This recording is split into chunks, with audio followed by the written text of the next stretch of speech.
आजकल की ज़िंदगी इतनी तेज़ी से चलती है कि हमारा मन कई बार थक जाता है और हम डिमोटिवेट हो जाते हैं। पर जब हम इसी स्थिति में एक नए मोटिवेशन कहानी सुनते हैं या फिर पढ़ते हैं तो हमें नई ऊर्जा का आभास होता है और हम फिर से जीवन में उत्साह और प्रेरणा का अनुभव करते हैं।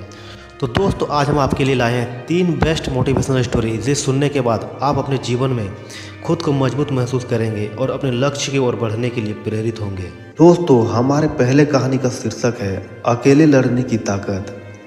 कभी कभी हमें जीवन में अकेले लड़ने की आवश्यकता होती है। ये कहानी एक ऐसे ही लड़के की है जो अपने लक्ष्य की ओर आगे बढ़ने के लिए अपनी अकेलापन को एक सुनहरा अवसर बनाता है। एक समय की बात है, एक छोटे से गांव में एक लड़का रहता था। वो बहुत सपने देखता था और अपने लक्ष्यों की प्राप्ति के लिए प्रयास करने का निरंतर जुनून रखता था, परंतु उसके पास ना कोई साथी था, ना कोई गाइड करने वाला। उसके परिवार में भी उसके सपनों को समझने वाला कोई नहीं था। इसीलिए उसे लगता था कि वो अकेलेपन की जंजीरों में बंद है और उसके सपने अधूरे रहेंगे। फिर भी उसने निरंतर मेहनत की और अपनी आत्मविश्वास की आवाज़ को बुलंद किया। उसकी इच्छा शक्ति और संघर्ष ने उसे सही दिशा में आगे बढ़ने की शक्ति दी। एक दिन उसे अपने गांव के बाहर एक पुस्तकालय का पता चला। वो आश्चर्यचकित हुआ क्योंकि उसे पहले कभी ऐसी जगह नज़र नहीं आई थी। धीरे धीरे उसने उस पुस्तकालय के दरवाजे पर कदम रखा। वहाँ जाकर उसने देखा कि लोग पुस्तकों के बीच खोए हुए हैं और वहाँ की शांतिपूर्णता और ज्ञान के वातावरण ने उन्हें संतुष्ट कर दिया। अपनी उत्कृष्टता को पहचानते हुए उसने निर्णय लिया कि वो पुस्तकालय में ही समय बिताएगा। धीरे धीरे पुस्तकालय की विभिन्न किताबों को पढ़ने लगा और नई दुनिया की खोज में निकल पड़ा। काफ़ी दिन बिताने के साथ साथ उसका ज्ञान बढ़ता गया। वो अच्छे लेखकों और दर्शकों के साथ रिश्ते बनाने लगा।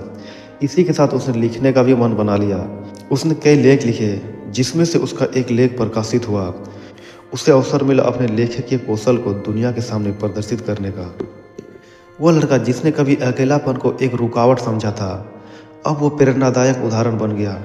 लोग उसे मान्यता देने लगे और वो लड़का अपने लक्ष्य की ओर अग्रसर होने में सफल हुआ। तो दोस्तों, इस कहानी से हमें यह सीख मिलती है कि अकेलापन को एक सुनहरा अवसर बनाने के लिए हमें संघर्ष करना चाहिए। हमारी संयमितता, समर्पण और मेहनत में हमें अपने लक्ष्यों की प्राप्ति की ओर आगे बढ़ा सकती है।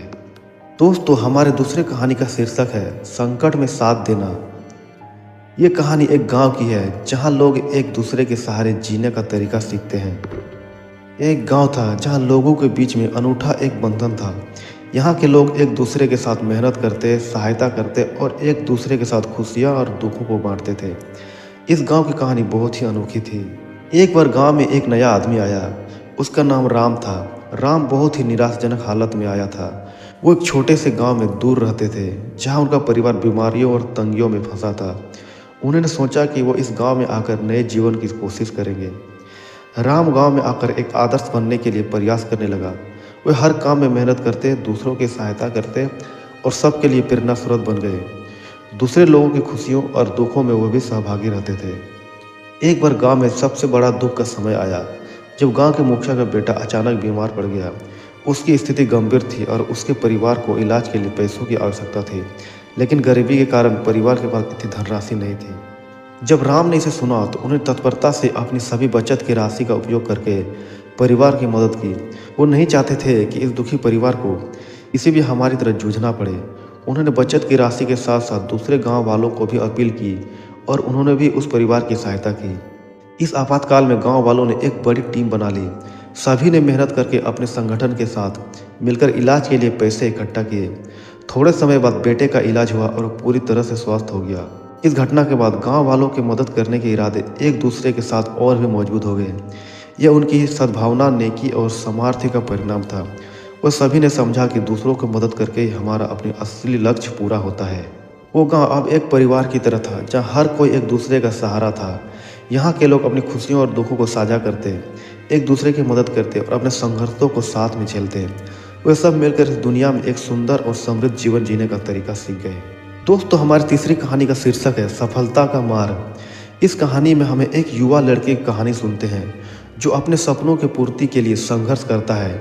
ये कहानी हमें ये बताती है कि सफलता के लिए हमें संघर्ष करना होता है और हमारी मेहनत, समर्पण और परिश्रम के बिना हम सफल नहीं हो सकते।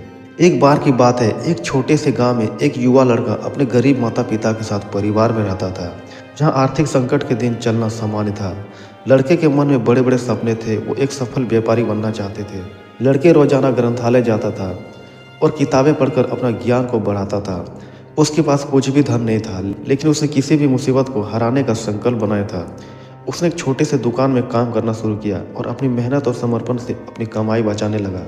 वो दिन रात मेहनत करता, धैर्य रखता और निरंतर अपने लक्ष्य की ओर बढ़ता रहता। लड़के के माता पिता उसे हमेशा समर्थन देते थे। समय बीतता गया और लड़का बड़ा हो गया। वो जहाँ काम करता था, उसने अपने बचत के पैसे से व्यापार करना शुरू कर दिया। देखते ही देखते वो एक सफल व्यापारी बन चुका था, जिसने अपने सपनों को हकीकत में बदला था। उसने अपनी दुकान को बड़ा कर दिया, कर्मचारियों को रखा और अपने व्यापार को नई ऊंचाइयों तक पहुंचाया। लड़के की कठिनाइयों और संघर्षों भरी यात्रा ने उसे यह सिखाती रही कि सफलता पाने के लिए हमें धैर्य और संघर्ष का सामना करना पड़ता है। धन, सामर्थ्य या सामग्री की कमी होने के बावजूद लड़का अपने सपनों को प्राप्त करने के लिए सदैव मेहनत करता रहा और अपने लक्ष्य के प्रति समर्पित रहा। तो दोस्त, इस कहानी से हमें ये अद्भुत संदेश प्राप्त होता है कि सफलता पाने के लिए हमें निरंतर प्रयास करना चाहिए। हमें अपने सपनों की प्राथमिकता देनी चाहिए, चाहे जीवन किसी भी क्षेत्र में हो। संघर्ष और परिश्रम हमारी सफलता की मुख्य चाबी होती है।